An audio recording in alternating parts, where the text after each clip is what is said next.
The following is an EHC media production.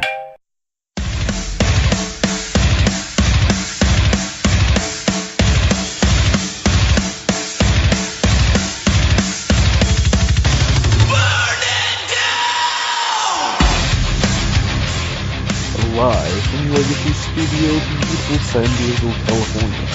You're listening to Smack Talk with your host, Moses Marquez.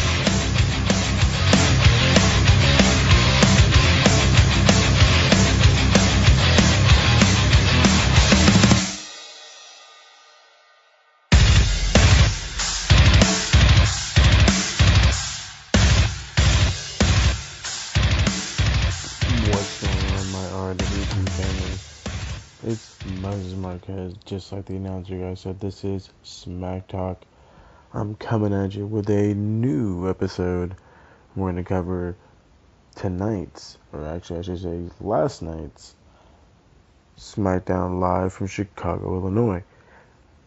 Don't hate on the Raw Superstar intro.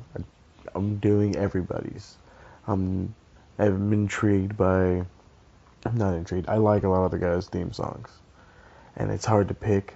And I don't want to be that guy that uses the same theme all the time. I feel like that's kind of boring. So I'm going to switch it up every week. So there's going to be, it's all going to be WWE branded. It's either going to be an NXT guy, a Raw guy, or a SmackDown guy. So I'm never going to use anybody outside the company. However, for the Major League show, I might do that, but right now, I really do like the Bullet Club theme, so I might stick with that. But that's for that, and let's get to SmackDown Live. Again, live from Chicago, December 26th. Daniel hits the ring to a ruckus ovation because it is Chicago. They are one of those great cities. And he hits the ring with a loud yes chant in the background. Daniel says last week was a crazy edition of SmackDown Live, and 2017 had a big moment, and it came from an odd place. They play the clip where Daniel Bryan is telling the fans that they don't deserve him to be U.S. champ. Then he drops the belt and walks away, vacating the title. Daniel says that he's been trying to reach Dolph via text message and phone call, and he's got no response. So due to Dolph's actions, he has relinquished the title, and there will be a tournament to crown a new U.S. champion. He announces one of the first round matches, Baron Corbin versus Bobby Roode, but then is interrupted by Shelton Benjamin and Chad Gable. Daniel points out that they already had a chance at the tag titles. Or actually, Shelton Benjamin were like, well, let's not worry about the U.S. title. Let's talk about the SmackDown Live tag titles. We beat the Usos. We deserve a title match. So that was, their argument. Daniel points out, he's like, well, didn't you guys already have a shot at the titles? Shelton says, well, we never got our one-on-one. You threw a bunch of teams in there, and how are we supposed to prepare for that? Chad and Shelton remind Daniel that they just beat the Usos last week, so that we deserve a title shot, was what Chad said. And as they're saying that, Aiden English and Rusev are coming out. Aiden English is out there singing, and says they deserve to face the Usos. It says they deserve to face the Usos. Just listen and we will disclose. 1, we beat the champs 2 weeks ago. 2, at Clash, did we lose? No. 3, listen because you do not want to miss this. You all know what day comes after Rusev Day, or what comes after Christmas. I'm already cutting to the chase. Loud, giant Rusev chants. He's crazy over right now. I would not be surprised to see if he's one of the other 4 guys, because if you watch the show, Ty Dillinger had said that there's 8 guys. So, of course, it's going to be a short tournament. So, they haven't announced the other 4. I don't mean to be going off on a tangent, but that is what we do here, as Mike pointed out in our other podcasts prior to this.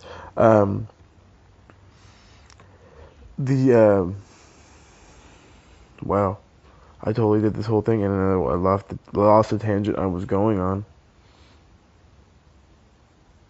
Anyway, Rusev is crazy over the 4 guys. That's what it is. The 4 guys in the U.S. title match. Hopefully, he's one of those 4 guys. Sorry to get off on a tangent. Chad said, well, anyway, so basically, after Aiden said, what comes after Christmas, Chad looks at him and says, it's Boxing Day. Rusev says, no, you fool, it's Rusev Day. And then giant Rusev Day chants. It was awesome. Excuse me. Big E interrupts him as the New Day hit the ring. Kofi throwing pancakes. Brian calls them positivity cakes. Shut up, Saxton. Corey didn't say that. I'm saying it. Shut up, Saxton. Xavier says that they don't have to listen to these guys. Just take the Kofi Kingston true or false challenge, or I think that's what he said. Yeah, true or false challenge.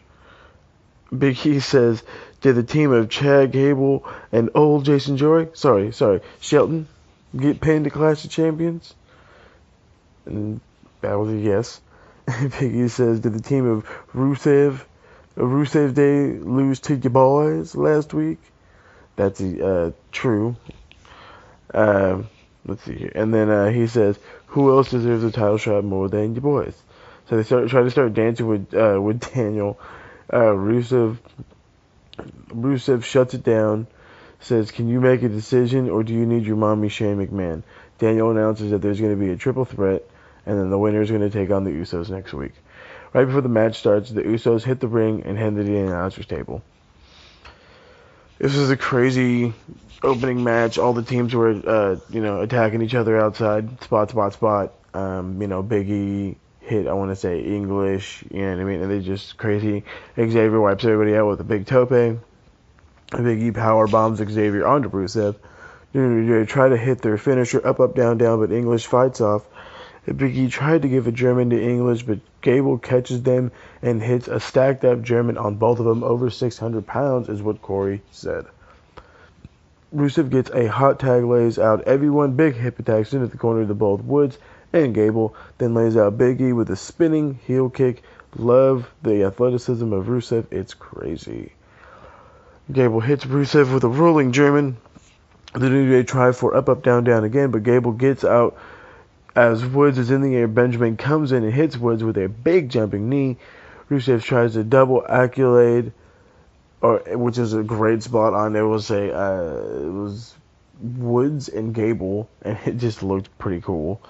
But it gets broken up. Big E takes out Shelton by tackling him through the ropes onto the floor. Love that spot, but I always think it's like crazy dangerous. Big E gets hit with a big knee by Shelton. And then Shelton lifts a dead weight Big E up for their finisher, and a win for Shelton Benjamin and Chad Gable on their title match opportunity next week. This was pretty awesome. I thought it was a really good opening match. It was pretty spot crazy. It definitely was an attention grabber. I think we've all seen that the next opponents were going to be Shelton and Chad, so it is what it is. I'm happy to see it. I don't think the Usos are going to lose the titles, and if they do, it's just for them to regain them later on down the road. I don't know. I don't see a title change. I don't. I mean, if this is going to be a long-winded feud, then that's what it's going to end up being. I mean, there'll probably be a screwy finish to the match next week, and then they'll keep trying to get another rematch, and then they'll have to wait till the Rumble, and then maybe they'll win at the Rumble. I mean, if they really wanted to drag it out.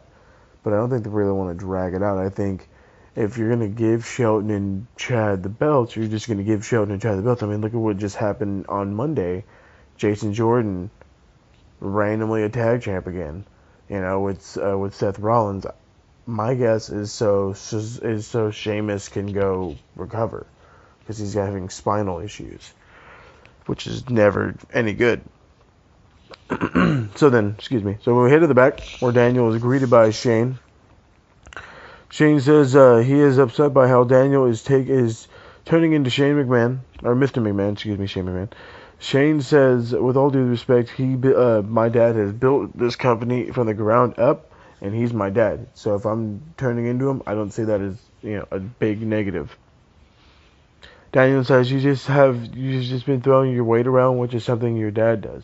Shane says, well, tonight you're throwing your weight around by making a U.S. title tournament. Corbin is a former champion, should be entitled to a rematch, but now he has to earn it. Shane says Shane isn't sure why Daniel made AJ versus Owens for the main event. He thinks Sami is going to interfere. Says people think you are showing favoritism to Sami and Kevin. But Daniel explains it's because it's one of the hottest rivalries in 2017, and why not give it one big match to go out with a bang? Shane just says okay, and there is obvious tension in this scene, like you can see it on their face. Rumor has it they're gonna fight or wrestle, like right towards the end of Daniel's contract, which is gonna be towards the summer of next year. I don't see them letting him wrestle anybody but Shane, because there's nobody safer. I mean, maybe other than AJ, but I don't see him wrestling AJ. So, I don't know. I mean, Daniel can always have somebody wrestle Shane, in his place or whatever. We'll see. So, anyway, we get the Bludgeon Brothers versus Breezango. Before the match, we get a small clip of the Fashion Files where the Fashion Police and the Ascension are talking. The Ascension says, we saved the best gifts for last. Tyler Burris says, you guys are going to leave us alone? Fandango says, sexy astronaut costumes.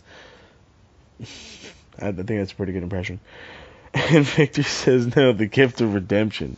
We got you a rematch with the Bludgeon Brothers. Fandango really wanted the astronaut costumes. And the match starts. Harper tags in Rowan, and they stare at the Fashion Police. Both Breeze and Fandango are in the ring. They strike first, but the Bludgeon Brothers no-sell it. Rowan slams Breeze into the apron before sending him into the ring. Hit Breeze with a double-team sit-out powerbomb, which the ref counts 2. Rowan picks up Breeze's head. They continue to destroy the Fashion Police when the Ascension hit the ring for the save. To save the Fashion Police, we head to the back, and Dasha is asking the Ascension, why did you save the Fashion Police? They said they are their best friends, and next week they challenge them to another rematch. So, why the fuck did you save them? They could have just lost, and then it would have been over with. But apparently they're going to continue to drag this on, and somehow, some way, I think the Ascension is going to become relevant again, and, I don't think they're going to beat the Bludgeon Brothers. Maybe they'll put on a good match against the Bludgeon Brothers. Who knows? So then we cut to the announcement, last Monday's announcement of the first Women's Royal Rumble. And then we are intrigued with the match, Ruby Riott versus Naomi. Before the match, Ruby declares herself for the Women's Royal Rumble in very typical old school fashion, like the little box turns into the big screen.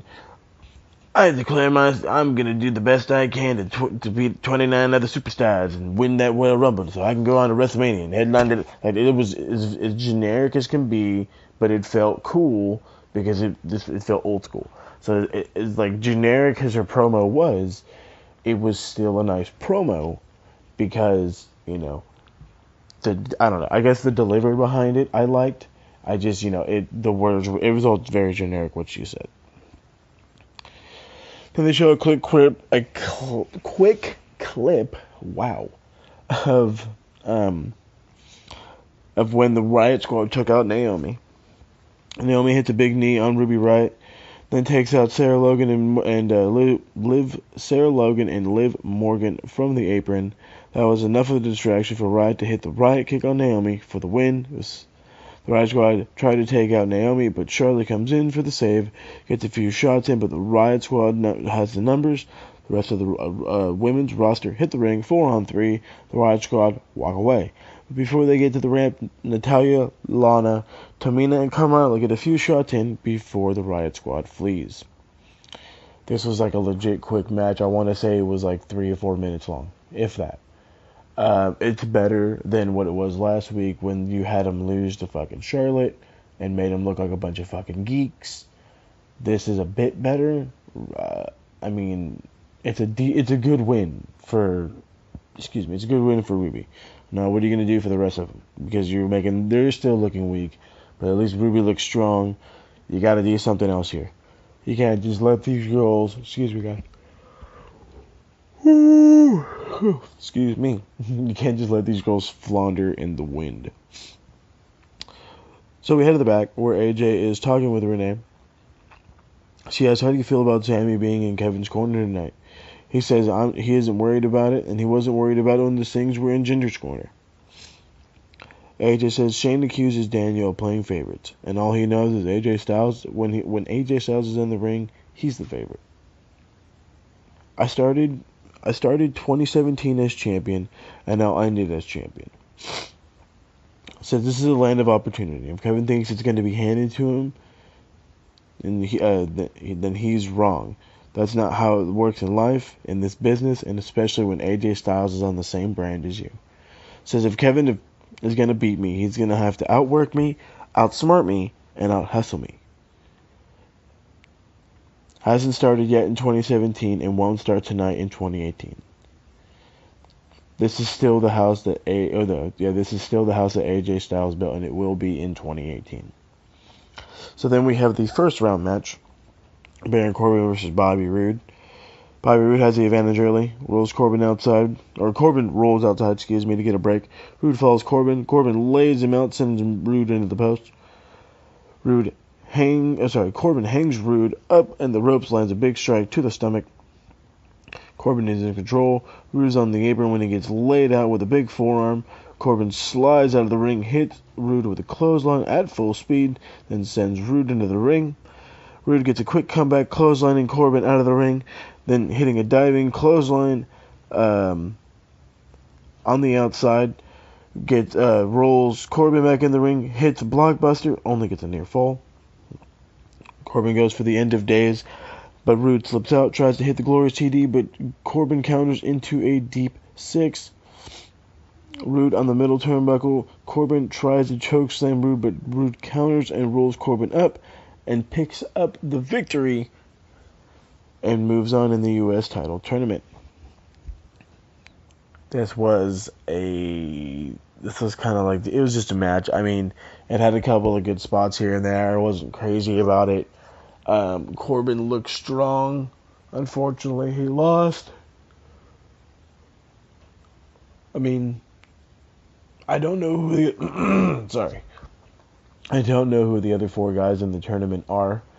But truth be told, I can see Bobby Roode winning the entire thing. So they announced the next U.S. title tournament match, and that's Jinder Mahal versus Ty Dillinger. Ty says he's had a shot at the U.S. title once, but he won't let this opportunity slip away. The match goes back and forth. Ty gets a small advantage before Jinder hits a gutbuster. Double knees. But Dillinger hits a quick DDT and only gets a near fall. Ty had Jinder in the corner. As he's laying stretch, Jinder slips out and hits the Colossus for the win. This was a quick match. Ty was there because he's a name, and they haven't been using him. Jinder is probably going to be a finalist in this thing, if not the winner, because what better than a foreign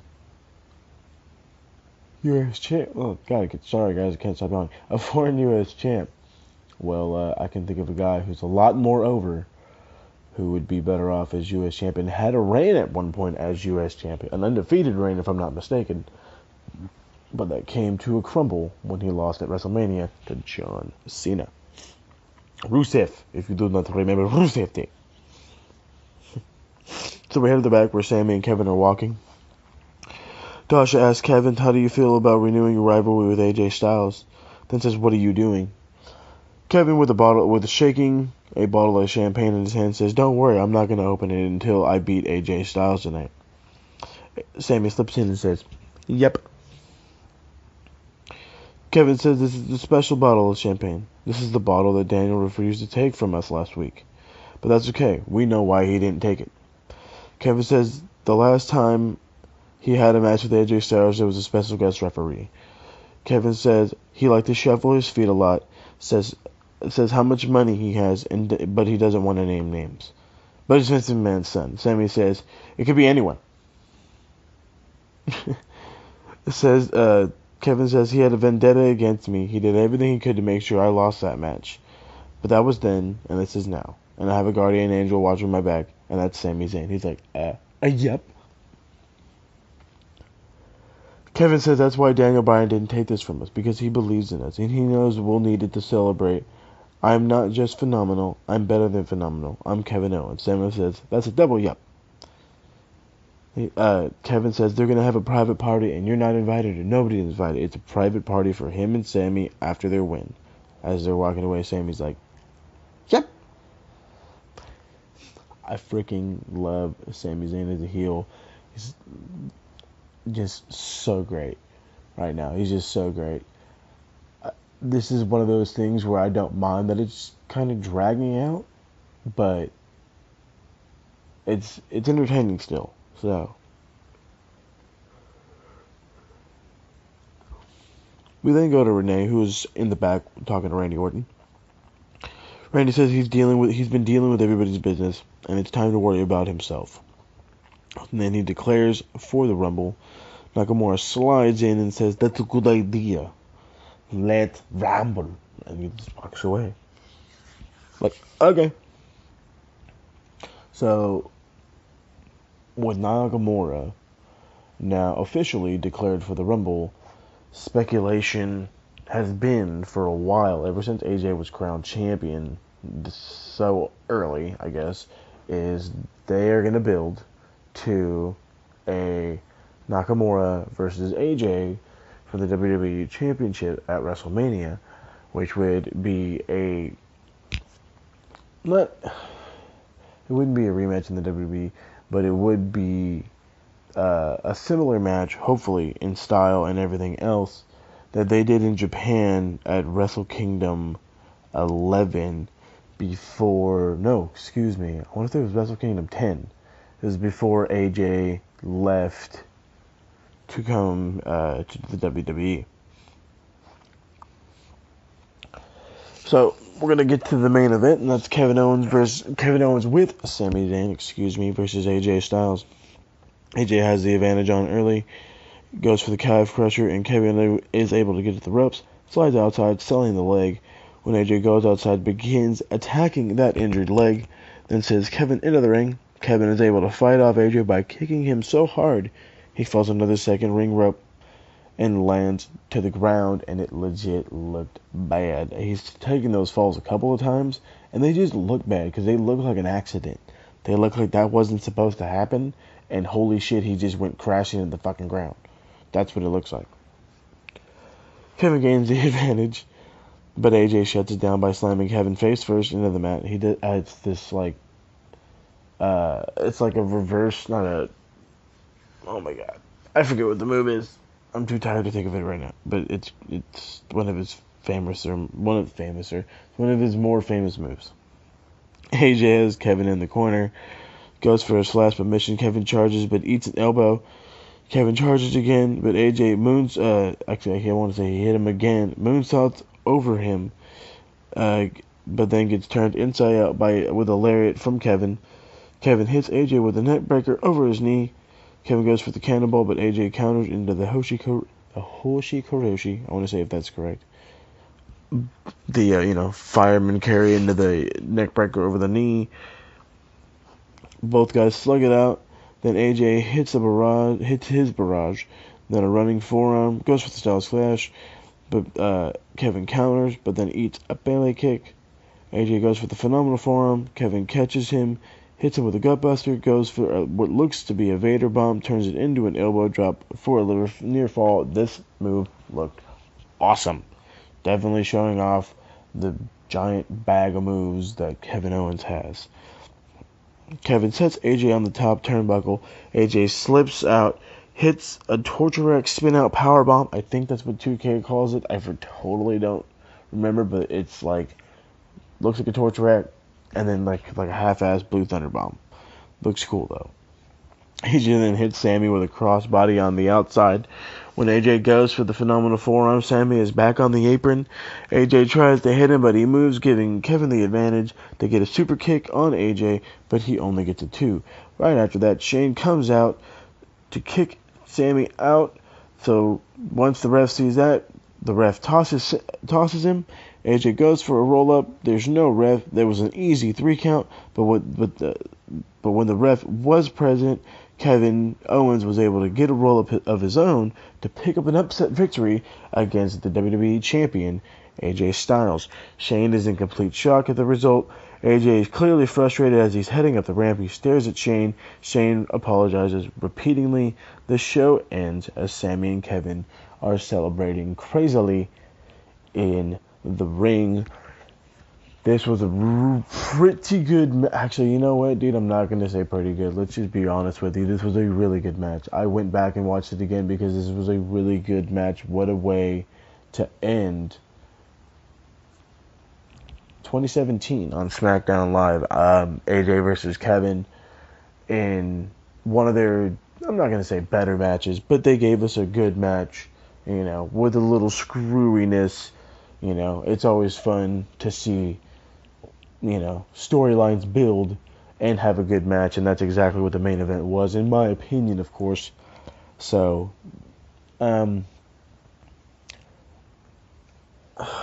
don't think this is going to start anything between AJ and Shane. I mean, if anything, AJ is going to be the guy that's going to wrestle Shane, but didn't they already do that?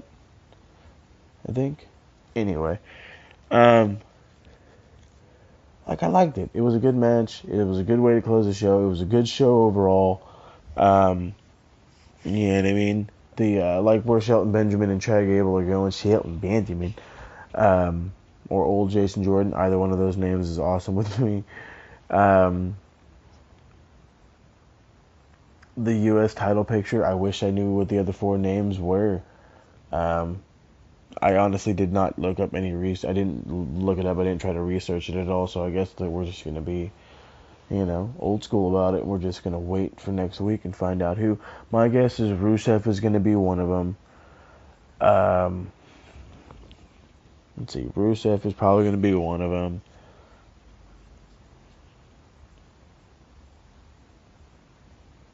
I legit cannot think of any other superstars right now that could be used in that tournament that are on SmackDown Live. That's terrible. Anyway, going off on my tangent here. So like I said, it was a pretty good show. It's a good way to end 2017 with SmackDown. So I will mention though that I want to say it was all kinds of different sports stuff was putting up this fan video from the dark match that aired at the end. It was a 6-man tag, as most of their dark matches are. It was Jinder Mahal, Kevin Owens, and Sami Zayn versus Nakamura. Nakamura, Styles, and Orton. Of course, the faces win. They did not get a full match. I can't get to a review. It was one of those quick matches, maybe 3, 4, 5 minutes at best. The highlight of this whole match was Daniel Bryan was a special guest referee. AJ and Daniel did the whole too sweet to each other. And that was a good way to end that in Chicago. So, again, like I just want to reiterate, I do like the direction we're going with Shelton Benjamin and Chad Gable taking on the Usos. They're probably going to put on a better match if you give them enough time. I don't think they're going to win. I think, if anything, if they really wanted to drag it out anymore, you could drag it out to the Rumble, and either they're going to win or that's it. And then you move on to the Bludgeon Brothers. So I don't see Chad and Shelton winning. I could see them imploding after this. I mean, they gel really well. There's been no signs of an implosion, but I mean, I can see them just going their separate ways after a failed attempt at the tag titles. But you know, I don't know. We'll see. Like I said, I wish I knew who the other 4 guys were. I'm pretty sure Rusev is going to be one of them on the other team. I legit cannot think of not one other single person who is on that. So yeah, it is what it is. Rusev, you know, maybe you throw Nakamura in there, or Orton, or Like I said, I have no freaking clue. Anyway, so let's see here. Like I said, Randy Orton, I think, is just going to be another guy. I want to say he's been in, this is going to be his third or fourth Rumble. I want to say third. And I believe he's won 2 of them. So, the indication is every Rumble he's been in, he's won. That's not going to be the case. Again, I think it's going to be Nakamura to set up their Wrestle Kingdom 10 rematch in a WWE arena. Give these guys 40 plus minutes. They will tear the fucking house down. Give them 40 plus minutes. Let them do whatever they want. Don't fuck with this. And you will get absolute gold. Okay? You want to make Shinsuke a star? You know what? I said 40 something minutes. Give him 30 something. Give him 30 minutes. Give him 35 minutes. They can take as much. Give them 30 plus. You know what I mean? Whatever they want after that is what they want after that. So that's just that. Like I said, I think Kevin and AJ are just a thing to get Kevin into the whole Nakamura thing. So I think this is going to go probably to the Rumble, and then they're going to fade off. Maybe that's when there's another random superstar shakeup or something, and Kevin and Sami are going to go to Raw. I don't see them on SmackDown for WrestleMania, so who knows? Again, my opinion. So that's that. Alright, that's all I have for Smack Talk and SmackDown Live. I quickly want to go ahead and plug my other show, the Major League Show. I'm going to be coming at you this Friday with an update. There have not been any shows. There has been little shows, house shows and stuff. Nothing to be of our concern. No tournaments going on. There was a Young's Lions tournament. I will discuss that on Friday's show. I will go over the complete full card of Wrestle Kingdom 12. Any changes that have happened, any matches, what I think is going to be the match of the night, who I think is going to be new champions, all that fun jazz. And then I also want to go ahead and plug WNXT, probably coming out tomorrow, if not on Thursday, or I should say today, if not Thursday, because today is Wednesday. I am recording this early in the morning because I have been up all day. That's how I do. I've been off all week. I've slept all day to finally recover, so I'm up all crazy nights at the hours. Plus my son, it is what it is. Dedication right here. Let's give a listen to NXT. I'm definitely going to be watching NXT. Definitely going to be throwing in some questions. Feel free to shoot Brian your questions while watching NXT. He's a great guy when it comes down to answering them. He does a great job with the show. And Brian, hopefully, if you're listening, brother, if you want to do this collaboration, you and I am available all day tomorrow. And all day Thursday. Again, I have the lucky privilege of working a government job and being off for a whole week. So this is great.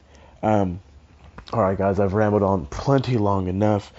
Thank you for always listening, always coming back. This has been Moses Marquez. This has been Smack Talk. Have a smackdown of the night, boys and girls. We'll catch you around the bend. Catch you on Friday.